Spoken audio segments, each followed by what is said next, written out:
Saya Aksan, NRP 81061,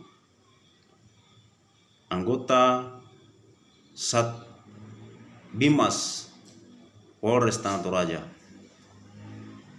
menyampaikan kepada Bapak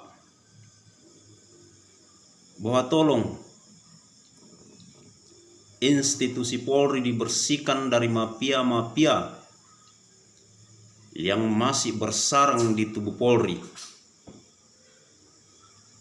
Polri sekarang semakin tidak karuan karena dari awal memang sudah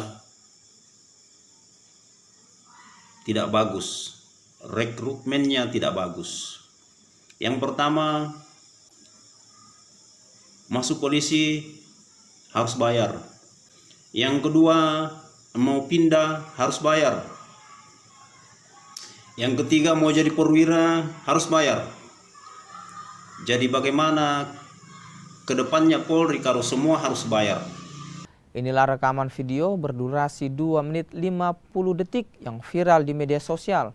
Aibda Aksan, personel Polres Tanah Toraja ini menyampaikan keluh kesahnya di media sosial terkait buruknya institusi Polri. Atas beredarnya video tersebut, Polda Sulsel angkat suara dan membantah pernyataan Aibda Aksan. Pihaknya menyebut aksi Aibda Aksan dilatar belakangi kekecewaan. Aibda Aksan pun kini jalani pemeriksaan di Propam Polres Tanah Toraja. Bisa kita sampaikan bahwa apa yang disampaikan di media TikTok itu tidak benar. Yang bersangkutan merasa kecewa karena ada permasalahan-permasalahan pribadi.